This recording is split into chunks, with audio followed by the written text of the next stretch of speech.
Chapter 27. An Afternoon at the Stone House. "Where are you going all dressed up, Anne?" Davy wanted to know. "You look bully in that dress." Anne had come down to dinner in a new dress of pale green muslin, the first colour she had worn since Matthew's death.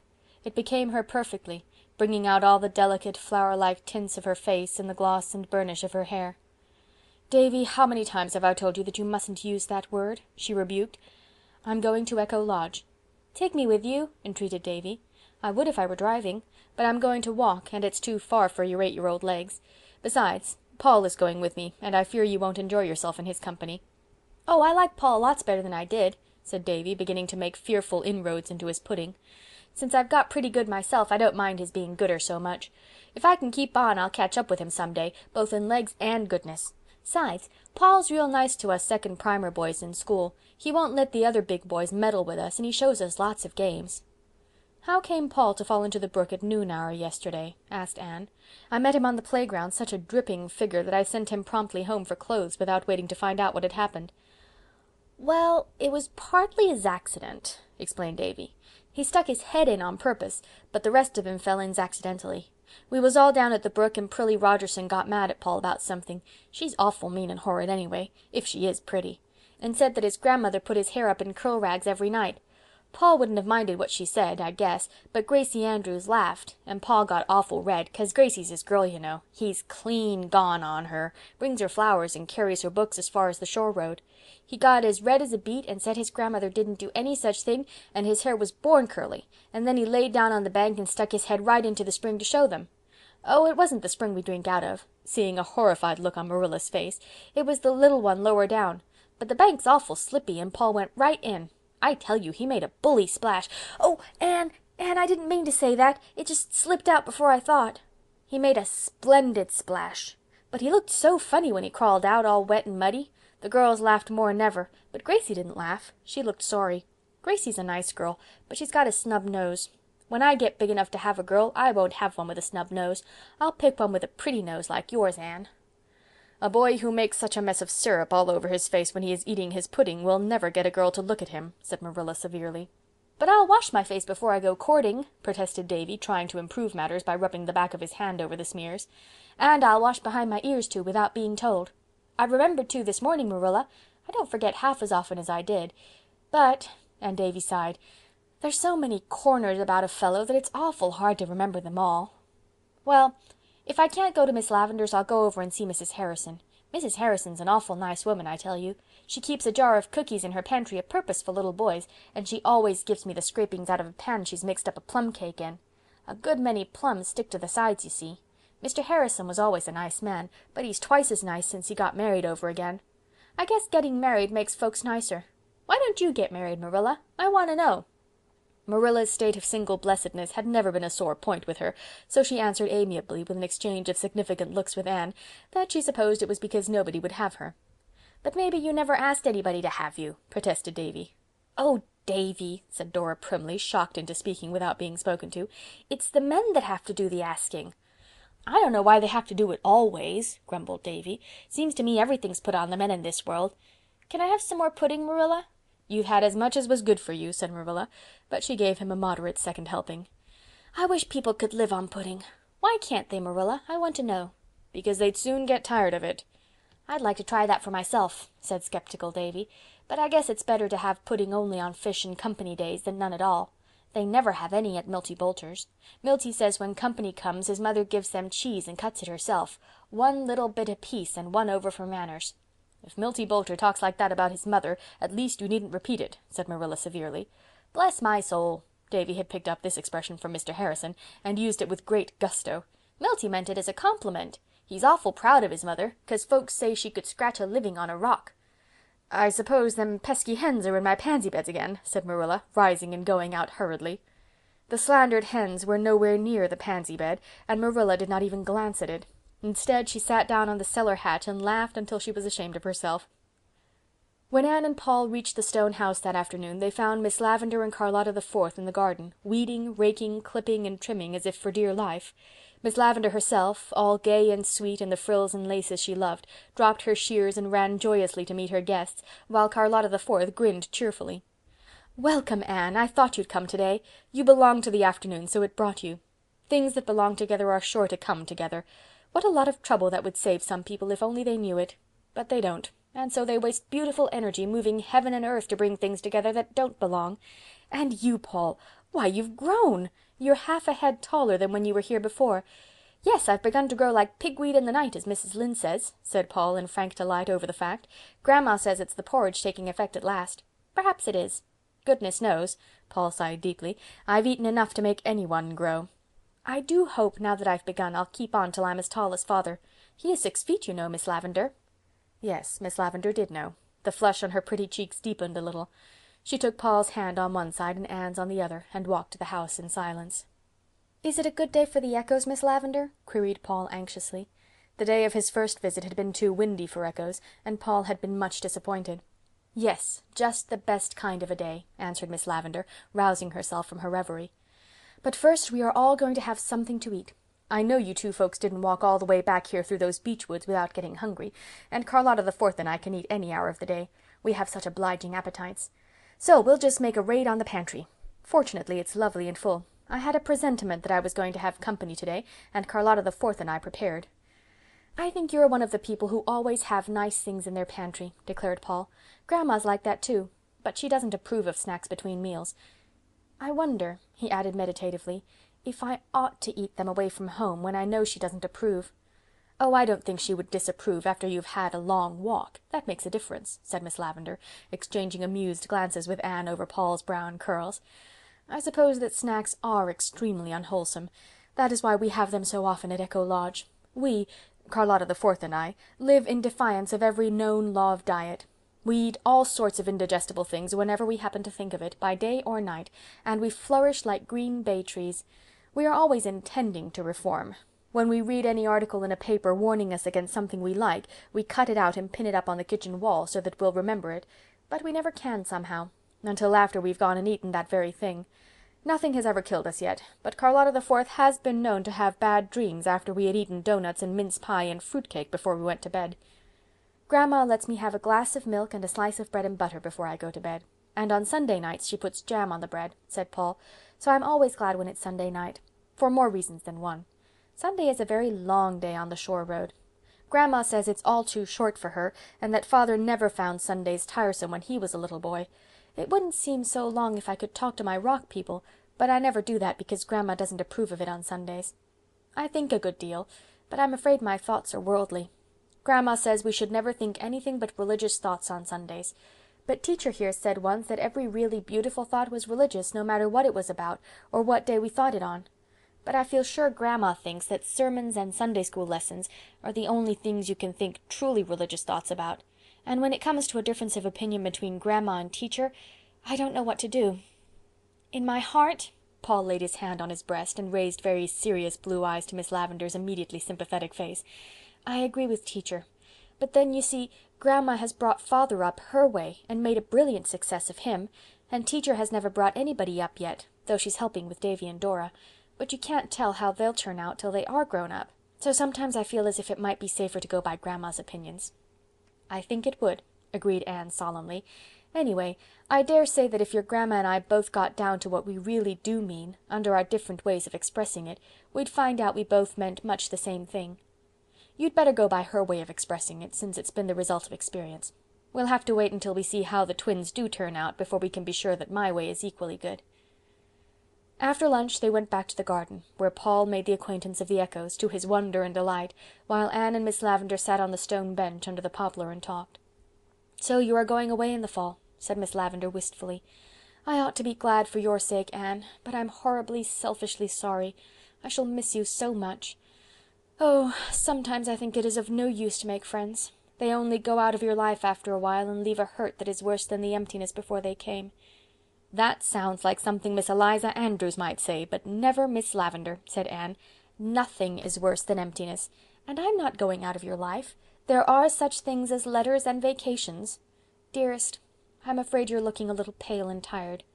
"Oh, ho, ho, ho," went Paul on the dyke, where he had been making noises diligently, not all of them melodious in the making, but all coming back transmuted into the very gold and silver of sound by the fairy alchemists over the river. Miss Lavendar made an impatient movement with her pretty hands.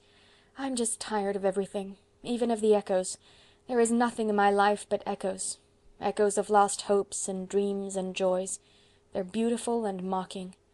Oh, Anne, it's horrid of me to talk like this when I have company. It's just that I'm getting old, and it doesn't agree with me. I know I'll be fearfully cranky by the time I'm 60, but perhaps all I need is a course of blue pills." At this moment Charlotta the Fourth, who had disappeared after lunch, returned, and announced that the northeast corner of Mr. John Kimball's pasture was red with early strawberries, and wouldn't Miss Shirley like to go and pick some? "Early strawberries for tea!" exclaimed Miss Lavendar. "Oh, I'm not so old as I thought, and I don't need a single blue pill. Girls, when you come back with your strawberries, we'll have tea out here under the silver poplar. I'll have it all ready for you with home-grown cream." Anne and Charlotta the Fourth accordingly betook themselves back to Mr. Kimball's pasture, a green, remote place where the air was as soft as velvet and fragrant as a bed of violets and golden as amber. "Oh, isn't it sweet and fresh back here?" breathed Anne. "I just feel as if I were drinking in the sunshine." "Yes, ma'am, so do I. That's just exactly how I feel too, ma'am," agreed Charlotta the Fourth, who would have said precisely the same thing if Anne had remarked that she felt like a pelican of the wilderness. Always after Anne had visited Echo Lodge, Charlotta the Fourth mounted to her little room over the kitchen, and tried before her looking-glass to speak and look and move like Anne. Charlotta could never flatter herself that she quite succeeded, but practice makes perfect, as Charlotta had learned at school, and she fondly hoped that in time she might catch the trick of that dainty uplift of chin, that quick, starry outflashing of eyes, that fashion of walking as if you were a bough swaying in the wind. It seemed so easy when you watched Anne. Charlotta the Fourth admired Anne wholeheartedly. It was not that she thought her so very handsome. Diana Barry's beauty of crimson cheek and black curls was much more to Charlotta the Fourth's taste than Anne's moonshine charm of luminous grey eyes and the pale, ever-changing roses of her cheeks.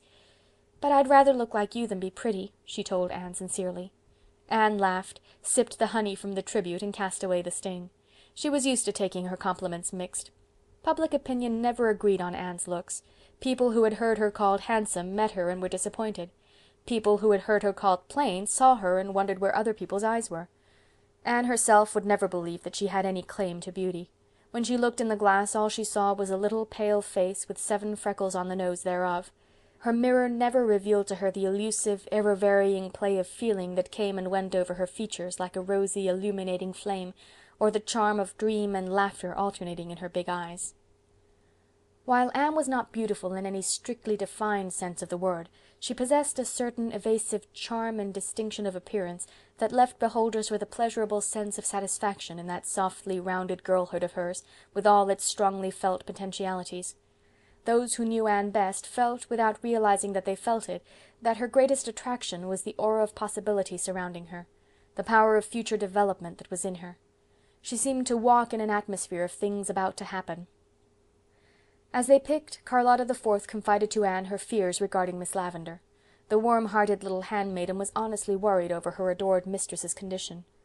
"Miss Lavendar isn't well, Miss Shirley, ma'am. I am sure she isn't, though she never complains. She hasn't seemed like herself this long while, ma'am, not since that day you and Paul were here together before. I feel sure she caught cold that night, ma'am. After you and him had gone, she went out and walked in the garden for long after dark, with nothing but a little shawl on her. There was a lot of snow on the walks, and I feel sure she got a chill, ma'am. Ever since then I've noticed her acting tired and lonesome-like. She don't seem to take an interest in anything, ma'am. She never pretends company's coming, nor fixes up for it, nor nothing, ma'am. It's only when you come she seems to chirk up a bit. And the worst sign of all, Miss Shirley, ma'am," Charlotta the Fourth lowered her voice as if she were about to tell some exceedingly weird and awful symptom indeed, "is that she never gets cross now when I breaks things. Why, Miss Shirley, ma'am, yesterday I bruck her green and yeller bowl that's always stood on the bookcase. Her grandmother brought it out from England, and Miss Lavendar was awful choice of it. I was dusting it just as careful, Miss Shirley, ma'am, and it slipped out so fashion afore I could grab hold of it, and bruck into about 40 million pieces. I tell you I was sorry and scared. I thought Miss Lavendar would scold me awful, ma'am, and I'd rather she had than take it the way she did. She just come in and hardly looked at it and said, 'It's no matter, Charlotta, take up the pieces and throw them away.' Just like that, Miss Shirley, ma'am. Take up the pieces and throw them away, as if it wasn't her grandmother's bowl from England. Oh, she isn't well, and I feel awful bad about it. She's got nobody to look after her but me." Charlotta the Fourth's eyes brimmed up with tears. Anne patted the little brown paw holding the cracked pink cup sympathetically. "I think Miss Lavendar needs a change, Charlotta. She stays here alone too much. Can't we induce her to go away for a little trip?" Charlotta shook her head with its rampant bows disconsolately. "I don't think so, Miss Shirley, ma'am. Miss Lavendar hates visiting. She's only got 3 relations she ever visits, and she says she just goes to see them as a family duty. Last time when she come home she said she wasn't going to visit for family duty no more. 'I've come home in love with loneliness, Charlotta,' she says to me, 'and I never want to stray from my own vine and fig tree again. My relations try so hard to make an old lady of me, and it has a bad effect on me. Just like that, Miss Shirley, ma'am, it has a very bad effect on me. So I don't think it would do any good to coax her to go visiting.'" "We must see what can be done," said Anne decidedly, as she put the last possible berry in her pink cup. "Just as soon as I have my vacation I'll come through and spend a whole week with you.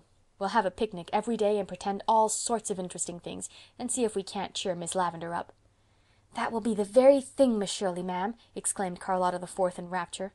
She was glad for Miss Lavendar's sake, and for her own too. With a whole week in which to study Anne constantly, she would surely be able to learn how to move and behave like her. When the girls got back to Echo Lodge they found that Miss Lavendar and Paul had carried the little square table out of the kitchen to the garden and had everything ready for tea. Nothing ever tasted so delicious as those strawberries and cream, eaten under a great blue sky all curdled over with fluffy little white clouds, and in the long shadows of the wood with its lispings and its murmurings. After tea Anne helped Charlotta wash the dishes in the kitchen, while Miss Lavendar sat on the stone bench with Paul and heard all about his rock people. She was a good listener, this sweet Miss Lavendar, but just at the last it struck Paul that she had suddenly lost interest in the twin sailors. "Miss Lavendar, why do you look at me like that?" he asked gravely. "How do I look, Paul?" "Just as if you were looking through me at somebody I put you in mind of," said Paul, who had such occasional flashes of uncanny insight that it wasn't quite safe to have secrets when he was about. "You do put me in mind of somebody I knew long ago," said Miss Lavendar dreamily. "When you were young?" "Yes, when I was young. Do I seem very old to you, Paul?" "Do you know, I can't make up my mind about that," said Paul confidentially. "Your hair looks old. I never knew a young person with white hair. But your eyes are as young as my beautiful teacher's when you laugh. I tell you what, Miss Lavendar," Paul's voice and face were as solemn as a judge's, "I think you would make a splendid mother. You have just the right look in your eyes, the look my little mother always had. I think it's a pity you haven't any boys of your own." "I have a little dream boy, Paul." "Oh, have you really? How old is he?" "About your age, I think. He ought to be older because I dreamed him long before you were born, but I'll never let him get any older than 11 or 12, because if he did, some day he might grow up altogether, and then I'd lose him." "I know," nodded Paul. "That's the beauty of dream people. They stay any age you want them. You and my beautiful teacher and me myself are the only folks in the world that I know of that have dream people. Isn't it funny and nice we should all know each other? But I guess that kind of people always find each other out. Grandma never has dream people, and Mary Joe thinks I'm wrong in the upper story because I have them, but I think it's splendid to have them. You know, Miss Lavendar. Tell me all about your little dream boy." "He has blue eyes and curly hair. He steals in and wakens me with a kiss every morning. Then all day he plays here in the garden, and I play with him. Such games as we have! We run races and talk with the echoes, and I tell him stories. And when twilight comes—" "I know," interrupted Paul eagerly. "He comes and sits beside you, so, because of course at 12 he'd be too big to climb into your lap, and lays his head on your shoulder, so, and you put your arms about him and hold him tight, tight, and rest your cheek on his head. Yes, that's the very way. Oh, you do know, Miss Lavendar." Anne found the two of them there when she came out of the stone house, and something in Miss Lavendar's face made her hate to disturb them. "I'm afraid we must go, Paul, if we want to get home before dark. Miss Lavendar, I'm going to invite myself to Echo Lodge for a whole week pretty soon." "If you come for a week, I'll keep you for 2, threatened Miss Lavendar. Chapter 28. The Prince comes back to the Enchanted Palace. The last day of school came and went. A triumphant semi-annual examination was held, and Anne's pupils acquitted themselves splendidly. At the close they gave her an address and a writing desk. All the girls and ladies present cried, and some of the boys had it cast up to them later on that they cried too, although they always denied it. Mrs. Harmon Andrews, Mrs. Peter Sloane, and Mrs. William Bell walked home together and talked things over. "I do think it is such a pity Anne is leaving when the children seem so much attached to her," sighed Mrs. Peter Sloane, who had a habit of sighing over everything and even finished off her jokes that way. "To be sure," she added hastily, "we all know we'll have a good teacher next year too. "Jane will do her duty, I've no doubt," said Mrs. Andrews rather stiffly. "I don't suppose she'll tell the children quite so many fairy tales, or spend so much time roaming about the woods with them, but she has her name on the inspector's roll of honour, and the Newbridge people are in a terrible state over her leaving." "I'm real glad Anne is going to college," said Mrs. Bell. "She has always wanted it, and it will be a splendid thing for her." "Well, I don't know." Mrs. Andrews was determined not to agree fully with anybody that day. "I don't see that Anne needs any more education. She'll probably be marrying Gilbert Blythe, if his infatuation for her lasts till he gets through college, and what good will Latin and Greek do her then? If they taught you at college how to manage a man, there might be some sense in her going." Mrs. Harmon Andrews, so Avonlea gossip whispered, had never learned how to manage her man, and as a result the Andrews household was not exactly a model of domestic happiness. "I see that the Charlottetown call to Mr. Allen is up before the presbytery," said Mrs. Bell.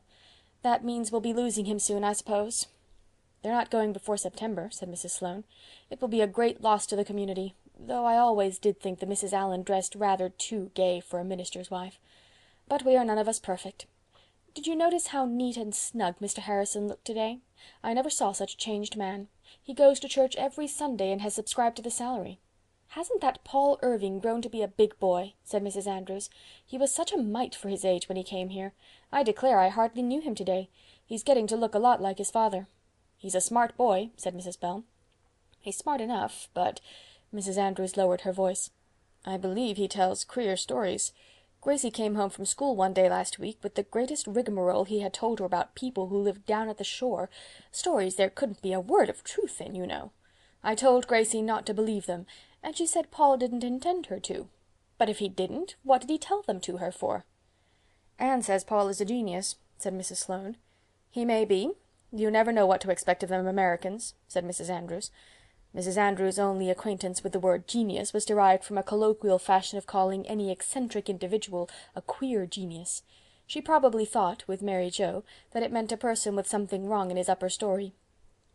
Back in the schoolroom, Anne was sitting alone at her desk, as she had sat on the first day of school 2 years before, her face leaning on her hand, her dewy eyes looking wistfully out the window to the lake of shining waters. Her heart was so wrung over the parting with her pupils that for a moment college had lost all its charm. She still felt the clasp of Annetta Bell's arms about her neck, and heard the childish wail, "I'll never love any teacher as much as you, Miss Shirley, never, never." For 2 years she had worked earnestly and faithfully, making many mistakes and learning from them. She had had her reward. She had taught her scholars something, but she felt that they had taught her much more. Lessons of tenderness, self-control, innocent wisdom, lore of childish hearts. Perhaps she had not succeeded in inspiring any wonderful ambitions in her pupils, but she had taught them, more by her own sweet personality than by all her careful precepts, that it was good and necessary, in the years that were before them, to live their lives finely and graciously, holding fast to truth and courtesy and kindness, keeping aloof from all that savoured of falsehood and meanness and vulgarity. They were perhaps all unconscious of having learned such lessons, but they would remember and practice them long after they had forgotten the capital of Afghanistan and the dates of the Wars of the Roses. "Another chapter in my life is closed," said Anne aloud as she locked her desk. She really felt very sad over it, but the romance of the idea of that closed chapter did comfort her a little. Anne spent a fortnight at Echo Lodge early in her vacation, and everybody concerned had a good time. She took Miss Lavendar on a shopping expedition to town, and persuaded her to buy a new organdy dress. Then came the excitement of cutting and making it together, while the happy Charlotta the Fourth basted and swept up clippings. Miss Lavendar had complained that she could not feel much interest in anything, but the sparkle came back to her eyes over the pretty dress. "What a foolish, frivolous person I must be," she sighed. "I am wholesomely ashamed to think that a new dress, even if it is forget-me-not organdy, should exhilarate me so, when a good conscience and an extra contribution to foreign missions couldn't do it." Midway in her visit, Anne went home to Green Gables for a day to mend the twins' stockings and settle up Davy's accumulated store of questions. In the evening she went down to the shore road to see Paul Irving. As she passed by the low, square window of the Irving sitting-room, she caught a glimpse of Paul on somebody's lap, but the next moment he came flying through the hall. "Oh, Miss Shirley," he cried excitedly, "you can't think what has happened. Something so splendid. Father is here. Just think of that. Father is here. Come right in. Father, this is my beautiful teacher. You know Father." Stephen Irving came forward to meet Anne with a smile.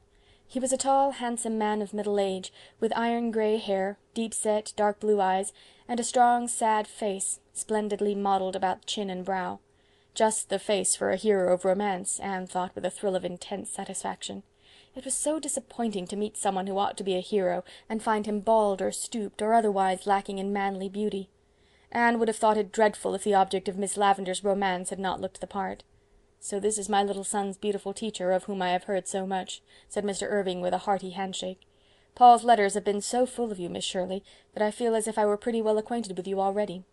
I want to thank you for what you have done for Paul. I think that your influence has been just what he needed.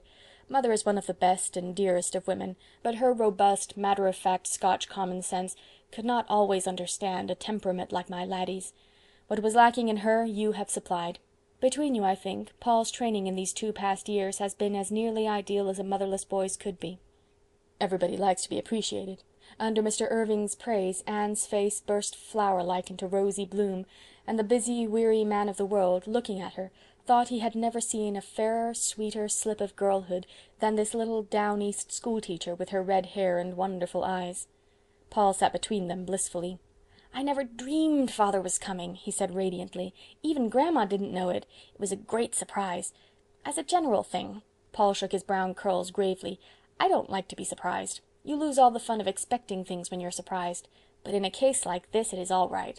Father came last night after I'd gone to bed, and after Grandma and Mary Joe had stopped being surprised, he and Grandma came upstairs to look at me, not meaning to wake me up till morning. But I woke right up and saw father. I tell you, I just sprang at him."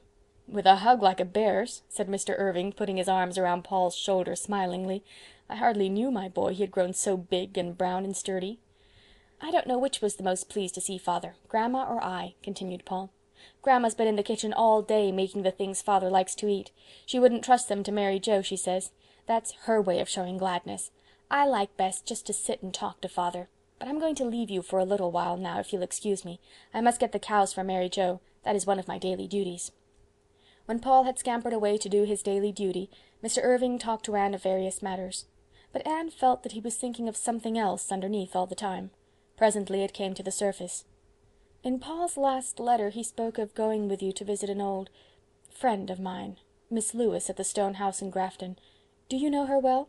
"Yes, indeed, she is a very dear friend of mine," was Anne's demure reply, which gave no hint of the sudden thrill that tingled over her from head to foot at Mr. Irving's question. Anne felt instinctively that romance was peeping at her round a corner. Mr. Irving rose and went to the window, looking out on a great, golden, billowing sea, where a wild wind was harping. For a few moments there was silence in the little dark-walled room.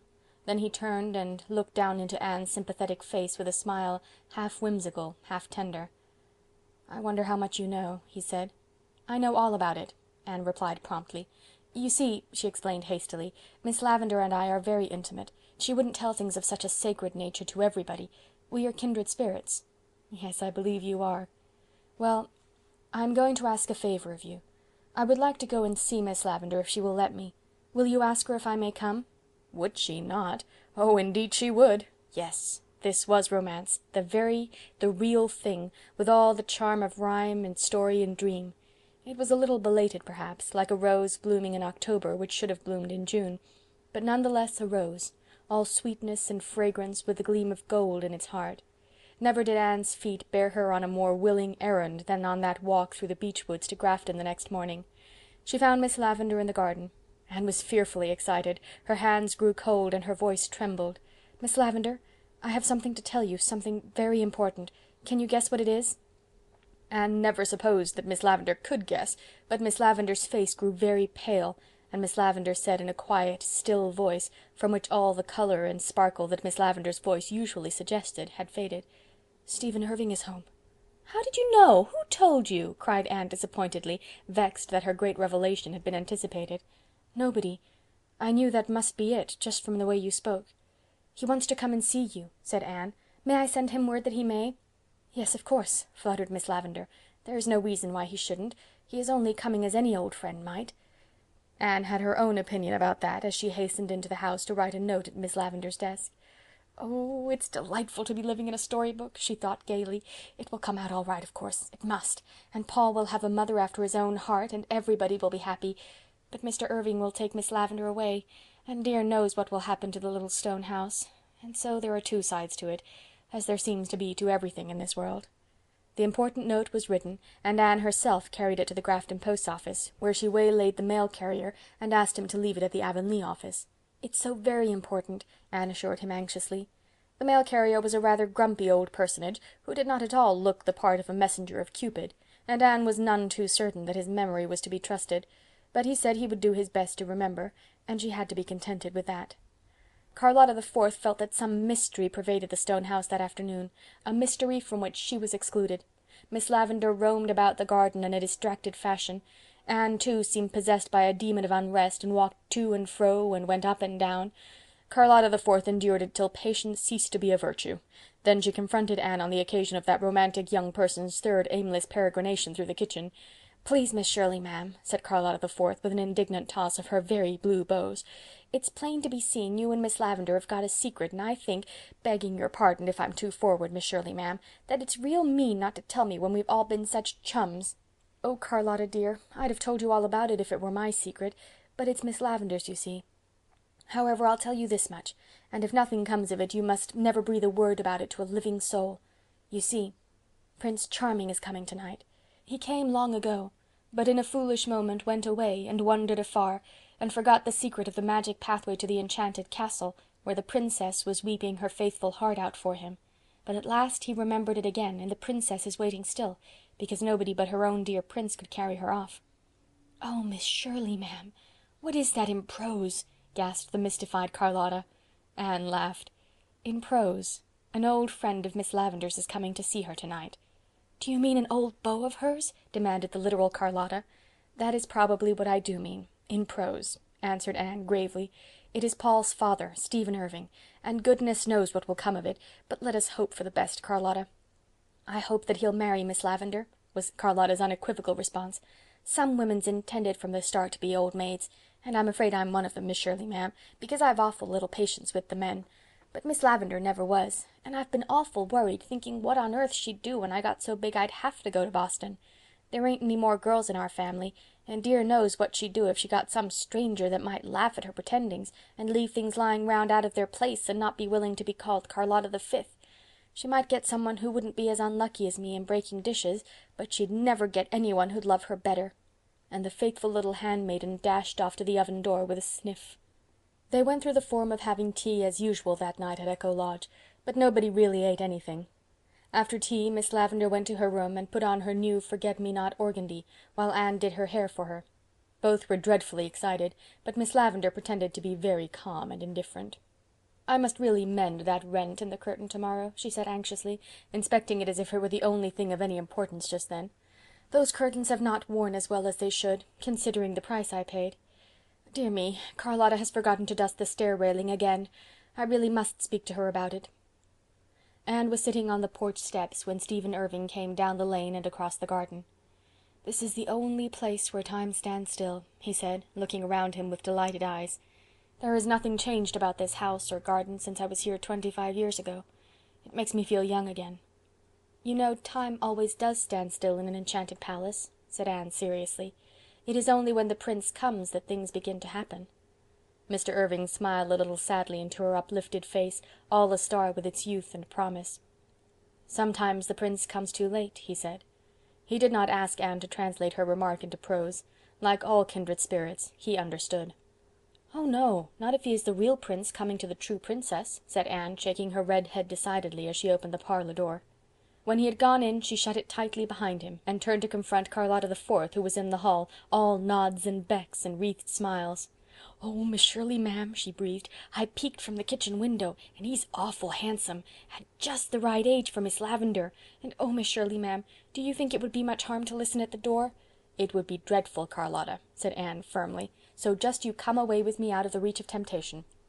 "I can't do anything, and it's awful to hang around just waiting," sighed Charlotta. "What if he don't propose after all, Miss Shirley, ma'am? You can never be sure of them men. My older sister, Charlotta the First, thought she was engaged to one once, but it turned out he had a different opinion, and she says she'll never trust one of them again. And I heard of another case where a man thought he wanted one girl awful bad, when it was really her sister he wanted all the time. When a man don't know his own mind, Miss Shirley, ma'am, how's a poor woman going to be sure of it?" "We'll go to the kitchen and clean the silver spoons," said Anne. "That's a task which won't require much thinking, fortunately, for I couldn't think tonight, and it will pass the time." It passed an hour. Then, just as Anne laid down the last shining spoon, they heard the front door shut. Both sought comfort fearfully in each other's eyes. "Oh, Miss Shirley, ma'am," gasped Charlotta, "if he's going away this early, there's nothing into it, and never will be." They flew to the window. Mr. Irving had no intention of going away. He and Miss Lavendar were strolling slowly down the middle path to the stone bench. "Oh, Miss Shirley, ma'am, he's got his arm around her waist," whispered Charlotta the Fourth delightedly. "He must have proposed to her, or she'd never allow it." Anne caught Charlotta the Fourth by her own plump waist and danced her around the kitchen until they were both out of breath. "Oh, Charlotta," she cried gaily, "I am neither a prophetess nor the daughter of a prophetess, but I am going to make a prediction. There'll be a wedding in this old stone house before the maple leaves are red. Do you want that translated into prose, Charlotta?" "No, I can understand that," said Charlotta. "A wedding ain't poetry. Why, Miss Shirley, ma'am, you're crying. What for?" "Oh, because it's all so beautiful, and storybookish, and romantic, and sad," said Anne, winking the tears out of her eyes. "It's all perfectly lovely, but there's a little sadness mixed up in it too, somehow." "Oh, of course there's a risk in marrying anybody," conceded Charlotta the Fourth. "But when all's said and done, Miss Shirley, ma'am, there's many a worse thing than a husband." Chapter 29. Poetry and Prose. For the next month Anne lived in what for Avonlea might be called a whirl of excitement. The preparation of her own modest outfit for Redmond was of secondary importance. Miss Lavendar was getting ready to be married, and the stone house was the scene of endless consultations and plannings and discussions, with Charlotta the Fourth hovering on the outskirts of things in agitated delight and wonder. Then the dressmaker came, and there was the rapture and wretchedness of choosing fashions and being fitted.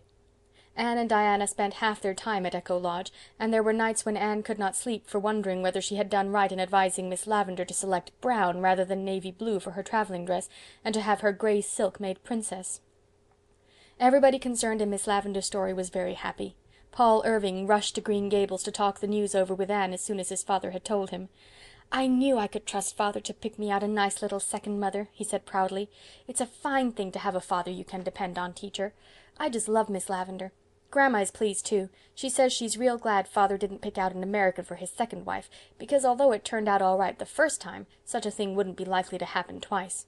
Mrs. Lynde says she thoroughly approves of the match, and thinks it's likely Miss Lavendar will give up her queer notions and be like other people, now that she's going to be married. But I hope she won't give up her queer notions, teacher, because I like them. And I don't want her to be like other people. There are too many other people around as it is. You know, teacher." Charlotta the Fourth was another radiant person. "Oh, Miss Shirley, ma'am, it has all turned out so beautiful. When Mr. Irving and Miss Lavendar come back from their tower, I'm to go up to Boston and live with them, and me only 15, and the other girls never went till they were 16. Ain't Mr. Irving splendid? He just worships the ground she treads on, and it makes me feel so queer sometimes to see the look in his eyes when he's watching her. It beggars description, Miss Shirley, ma'am. I'm awful thankful they're so fond of each other. It's the best way when all's said and done, though some folks can get along without it. I've got an aunt who has been married 3 times, and says she married the first time for love, and the last 2 times for strictly business, and was happy with all 3 except at the times of the funerals. But I think she took a risk, Miss Shirley, ma'am." "Oh, it's all so romantic," breathed Anne to Marilla that night. "If I hadn't taken the wrong path that day we went to Mr. Kimball's, I'd never have known Miss Lavendar, and if I hadn't met her, I'd never have taken Paul there, and he'd never have written to his father about visiting Miss Lavendar just as Mr. Irving was starting for San Francisco. Mr. Irving says whenever he got that letter he made up his mind to send his partner to San Francisco and come here instead. He hadn't heard anything of Miss Lavendar for 15 years. Somebody had told him that she was to be married, and he thought she was and never asked anybody anything about her. And now everything has come right, and I had a hand in bringing it about. Perhaps, as Mrs. Lynde says, everything is foreordained, and it was bound to happen anyway. But even so, it's nice to think one was an instrument used by predestination. Yes, indeed, it's very romantic." "I can't see that it's so terribly romantic at all," said Marilla rather crisply. Marilla thought Anne was too worked up about it, and had plenty to do with getting ready for college without traipsing to Echo Lodge 2 days out of 3 helping Miss Lavendar. "In the first place, 2 young fools quarrel and turn sulky, then Steve Irving goes to the States and after a spell gets married up there and is perfectly happy from all accounts. Then his wife dies, and after a decent interval he thinks he'll come home and see if his first fancy'll have him. Meanwhile she's been living single, probably because nobody nice enough came along to want her, and they meet and agree to be married after all. Now where is the romance in all that?" "Oh, there isn't any, when you put it that way," gasped Anne, rather as if somebody had thrown cold water over her. "I suppose that's how it looks in prose, but it's very different if you look at it through poetry, and I think it's nicer." Anne recovered herself, and her eyes shone and her cheeks flushed. "To look at it through poetry." Marilla glanced at the radiant young face and refrained from further sarcastic comments. Perhaps some realization came to her that, after all, it was better to have, like Anne, the vision and the faculty divine, that gift which the world cannot bestow or take away, of looking at life through some transfiguring or revealing medium, whereby everything seemed apparelled in celestial light, wearing a glory and a freshness not visible to those who, like herself and Charlotta the Fourth, looked at things only through prose. "When's the wedding to be?" she asked after a pause. "The last Wednesday in August. They are to be married in the garden under the honeysuckle trellis, the very spot where Mr. Irving proposed to her 25 years ago. Marilla, that is romantic, even in prose. There's to be nobody there except Mrs. Irving and Paul and Gilbert and Diana and I, and Miss Lavendar's cousins, and they will leave on the 6 o'clock train for a trip to the Pacific coast. When they come back in the fall, Paul and Charlotta the Fourth are to go up to Boston to live with them. But Echo Lodge is to be left just as it is, only of course they'll sell the hens and cow and board up the windows, and every summer they're coming down to live in it. I'm so glad. It would have hurt me dreadfully next winter at Redmond to think of that dear stone house all stripped and deserted, with empty rooms, or far worse still, with other people living in it. But I can think of it now, just as I've always seen it, waiting happily for the summer to bring life and laughter back to it again." There was more romance in the world than that which had fallen to the share of the middle-aged lovers of the stone house. Anne stumbled suddenly on it one evening when she went over to Orchard Slope by the woodcut, and came out into the Barry garden. Diana Barry and Fred Wright were standing together under the big willow. Diana was leaning against the grey trunk, her lashes cast down on very crimson cheeks. One hand was held by Fred, who stood with his face bent toward her, stammering something in low, earnest tones. There were no other people in the world except their two selves at that magic moment, so neither of them saw Anne, who, after one dazed glance of comprehension, turned and sped noiselessly back through the spruce wood, never stopping till she gained her own gable room, where she sat breathlessly down by her window and tried to collect her scattered wits. "Diana and Fred are in love with each other," she gasped. "Oh, it does seem so hopelessly grown up." Anne of late had not been without her suspicions that Diana was proving false to the melancholy, Byronic hero of her early dreams, but as things seen are mightier than things heard, or suspected, the realization that it was actually so came to her with almost the shock of perfect surprise. This was succeeded by a queer little lonely feeling, as if, somehow, Diana had gone forward into a new world, shutting a gate behind her, leaving Anne on the outside. "Things are changing so fast it almost frightens me," Anne thought, a little sadly. "And I'm afraid that this can't help making some difference between Diana and me. I'm sure I can't tell her all my secrets after this. She might tell Fred. And what can she see in Fred? He's very nice and jolly, but he's just Fred Wright. It is always a very puzzling question. What can somebody see in somebody else? But how fortunate, after all, that it is so. For if everybody saw alike, well, in that case, as the old Indian said, everybody would want my squaw. It was plain that Diana did see something in Fred Wright, however Anne's eyes might be holden. Diana came to Green Gables the next evening, a pensive, shy young lady, and told Anne the whole story in the dusky seclusion of the east gable. Both girls cried and kissed and laughed. "I'm so happy," said Diana, "but it does seem ridiculous to think of me being engaged." "What is it really like to be engaged?" asked Anne curiously. "Well, that all depends on who you're engaged to," answered Diana, with that maddening air of superior wisdom always assumed by those who are engaged over those who are not. "It's perfectly lovely to be engaged to Fred, but I think it would be simply horrid to be engaged to anyone else." "There's not much comfort for the rest of us in that, seeing that there is only one Fred," laughed Anne. "Oh, Anne, you don't understand," said Diana in vexation. "I didn't mean that. It's so hard to explain. Never mind, you'll understand sometime when your own turn comes." "Bless you, dearest of Dianas, I understand now. What is an imagination for, if not to enable you to peep at life through other people's eyes? You must be my bridesmaid, you know, Anne. Promise me that, wherever you may be when I'm married." "I'll come from the ends of the earth, if necessary," promised Anne solemnly. "Of course it won't be for ever so long yet," said Diana, blushing. 3 years at the very least, for I'm only 18, and Mother says no daughter of hers shall be married before she's 21. Besides, Fred's father is going to buy the Abraham Fletcher farm for him, and he says he's got to have it 2/3 paid for before he'll give it to him in his own name. But 3 years isn't any too much time to get ready for housekeeping, for I haven't a speck of fancy work made yet. But I'm going to begin crocheting doilies tomorrow. Myra Gillis had 37 doilies when she was married, and I'm determined I shall have as many as she had." "I suppose it would be perfectly impossible to keep house with only 36 doilies," conceded Anne, with a solemn face but dancing eyes. Diana looked hurt. "I didn't think you'd make fun of me, Anne," she said reproachfully. "Dearest, I wasn't making fun of you," cried Anne repentantly. "I was only teasing you a bit. I think you'll make the sweetest little housekeeper in the world, and I think it's perfectly lovely of you to be planning already for your home of dreams." Anne had no sooner uttered the phrase "home of dreams" than it captivated her fancy, and she immediately began the erection of one of her own. It was, of course, tenanted by an ideal master, dark, proud, and melancholy, but oddly enough, Gilbert Blythe persisted in hanging about too, helping her arrange pictures, lay out gardens, and accomplish sundry other tasks which a proud and melancholy hero evidently considered beneath his dignity. Anne tried to banish Gilbert's image from her castle in Spain, but somehow he went on being there.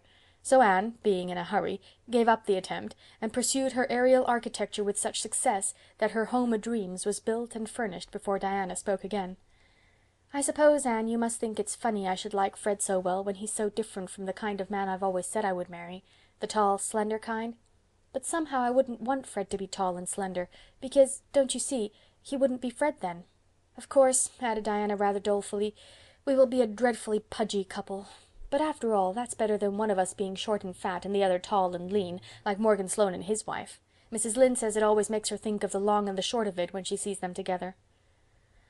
"Well," said Anne to herself that night as she brushed her hair before her gilt-framed mirror, "I am glad Diana is so happy and satisfied, but when my turn comes, if it ever does, I do hope there'll be something a little more thrilling about it.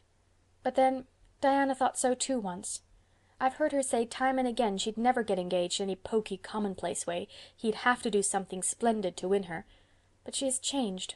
Perhaps I'll change too. But I won't, and I'm determined I won't. Oh, I think these engagements are dreadfully unsettling things when they happen to your intimate friends."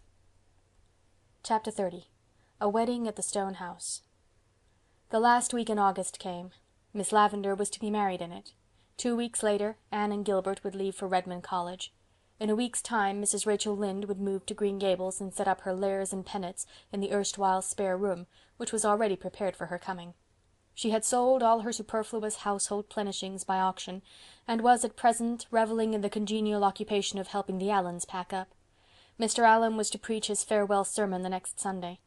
The old order was changing rapidly to give place to the new, as Anne felt with a little sadness threading all her excitement and happiness. "Changes ain't totally pleasant, but they're excellent things," said Mr. Harrison philosophically. 2 years is about long enough for things to stay exactly the same. If they stayed put any longer, they might grow mossy. Mr. Harrison was smoking on his veranda. His wife had self-sacrificingly told that he might smoke in the house if he took care to sit by an open window.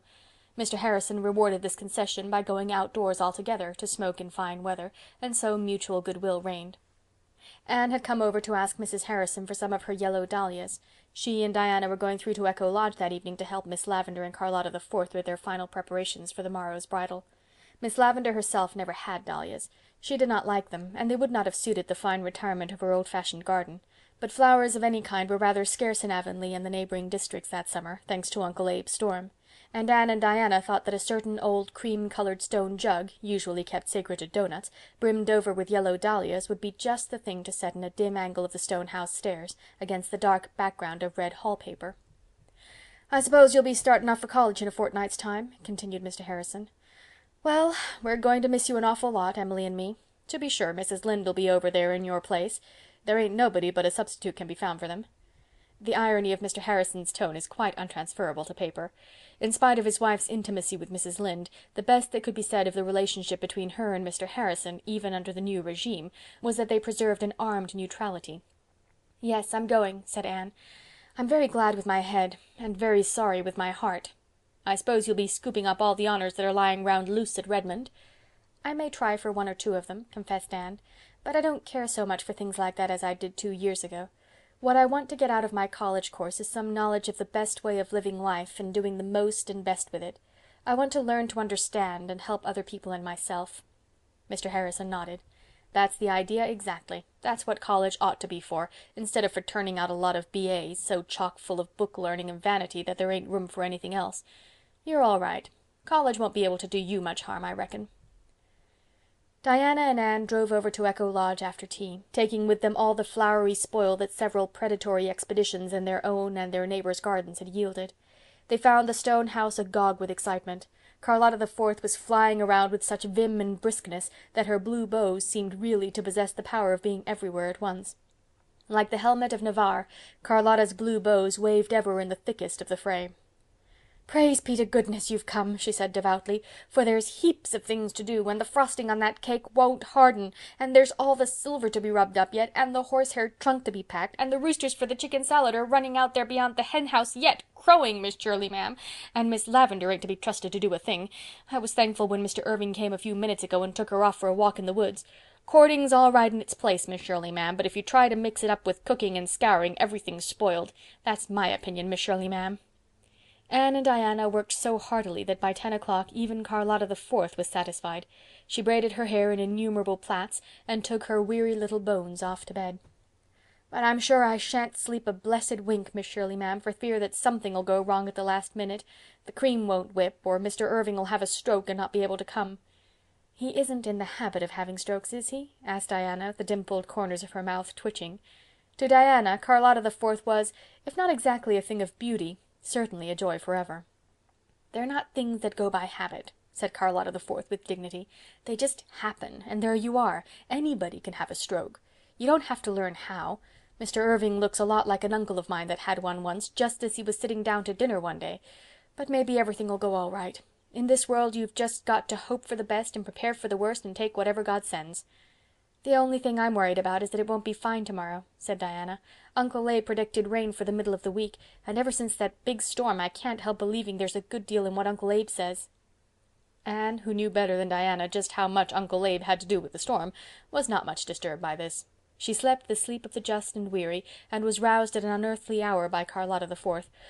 "Oh, Miss Shirley, ma'am, it's awful to call you so early," came wailing through the keyhole, "but there's so much to do yet, and oh, Miss Shirley, ma'am, I'm skeered it's gonna rain, and I wish you'd get up and tell me you think it ain't." Anne flew to the window, hoping against hope that Charlotta the Fourth was saying this merely by way of rousing her effectually, but alas, the morning did look unpropitious. Below the window Miss Lavendar's garden, which should have been a glory of pale virgin sunshine, lay dim and windless, and the sky over the firs was dark with moody clouds.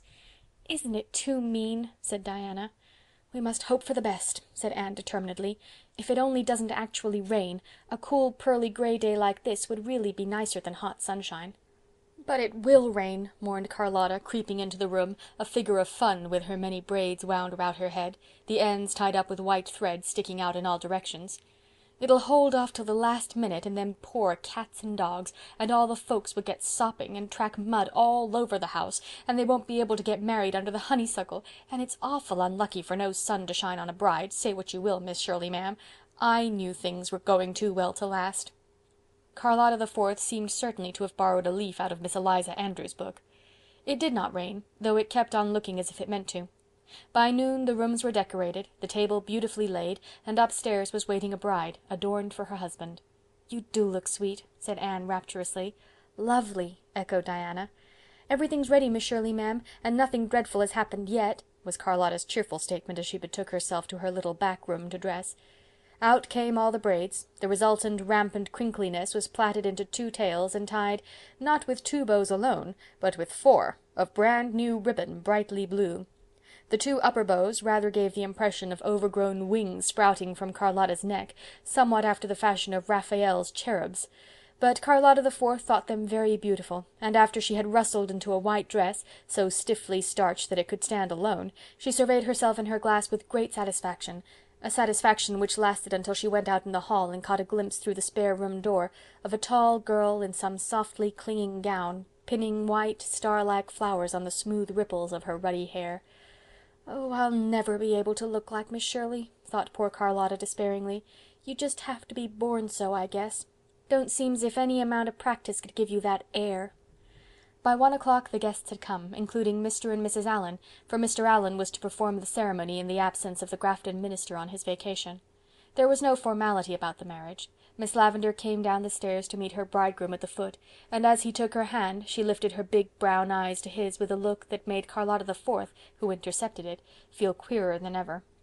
They went out to the honeysuckle arbour, where Mr. Allen was awaiting them. The guests grouped themselves as they pleased. Anne and Diana stood by the old stone bench, with Charlotta the Fourth between them, desperately clutching their hands in her cold, tremulous little paws. Mr. Allen opened his blue book, and the ceremony proceeded. Just as Miss Lavendar and Stephen Irving were pronounced man and wife, a very beautiful and symbolic thing happened. The sun suddenly burst through the grey, and poured a flood of radiance on the happy bride. Instantly the garden was alive with dancing shadows and flickering lights.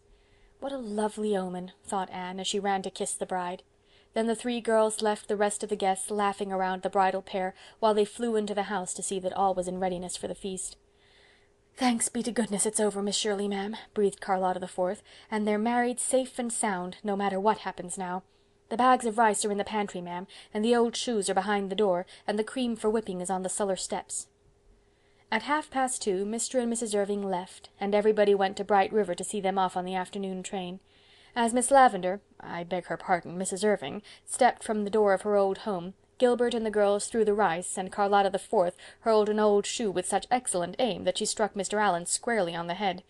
But it was reserved for Paul to give the prettiest send-off. He popped out of the porch ringing furiously a huge old brass dinner bell which had adorned the dining-room mantel. Paul's only motive was to make a joyful noise, but as the clangor died away, from point and curve and hill across the river came the chime of fairy wedding bells, ringing clearly, sweetly, faintly and more faint, as if Miss Lavendar's beloved echoes were bidding her greeting and farewell. And so amid this benediction of sweet sounds, Miss Lavendar drove away from the old life of dreams and make-believes to a fuller life of realities in the busy world beyond. 2 hours later, Anne and Charlotta the Fourth came down the lane again. Gilbert had gone to West Grafton on an errand, and Diana had to keep an engagement at home. Anne and Charlotta had come back to put things in order and lock up the little stone house. The garden was a pool of late golden sunshine, with butterflies hovering and bees booming, but the little house had already that indefinable air of desolation which always follows a festivity. "Oh, dear me, don't it look lonesome?" sniffed Charlotta the Fourth, who had been crying all the way home from the station. "A wedding ain't much cheerfuller than a funeral after all, when it's all over, Miss Shirley, ma'am." A busy evening followed. The decorations had to be removed, the dishes washed, the uneaten delicacies packed into a basket for the delectation of Charlotta the Fourth's young brothers at home. Anne would not rest until everything was in apple pie order. After Charlotta had gone home with her plunder, Anne went over the still rooms, feeling like one who trod alone some banquet hall deserted, and closed the blinds. Then she locked the door and sat down under the silver poplar to wait for Gilbert, feeling very tired, but still unweariedly thinking long, long thoughts. "What are you thinking of, Anne?" asked Gilbert, coming down the walk. He had left his horse and buggy out at the road. "Of Miss Lavendar and Mr. Irving," answered Anne dreamily. "Isn't it beautiful to think how everything has turned out? How they have come together again after all the years of separation and misunderstanding?" "Yes, it's beautiful," said Gilbert, looking steadily down into Anne's uplifted face. "But wouldn't it have been more beautiful still, Anne, if there had been no separation or misunderstanding? If they had come hand in hand all the way through life, with no memories behind them but those which belonged to each other?" For a moment Anne's heart fluttered queerly, and for the first time her eyes faltered under Gilbert's gaze, and a rosy flush stained the paleness of her face. It was as if a veil that had hung before her inner consciousness had been lifted, giving to her view a revelation of unsuspected feelings and realities. Perhaps, after all, romance did not come into one's life with pomp and blare, like a gay knight riding down. Perhaps it crept to one's side like an old friend, through quiet ways. Perhaps it revealed itself in seeming prose, until some sudden shaft of illumination flung athwart its pages betrayed the rhythm and the music. Perhaps love unfolded naturally out of a beautiful friendship, as a golden-hearted rose slipping from its green sheath. Then the veil dropped again, but the Anne who walked up the dark lane was not quite the same Anne who had driven gaily down it the evening before. The page of girlhood had been turned as by an unseen finger, and the page of womanhood was before her with all its charm and mystery, its pain and gladness. Gilbert wisely said nothing more, but in his silence he read the history of the next 4 years in the light of Anne's remembered blush. 4 years of earnest, happy work, and then the guerdon of a useful knowledge gained and a sweetheart won. Behind them in the garden the little stone house brooded among the shadows. It was lonely but not forsaken. It had not yet done with dreams and laughter and the joy of life. There were to be future summers for the little stone house. Meanwhile it could wait. And over the river in purple durance the echoes bided their time.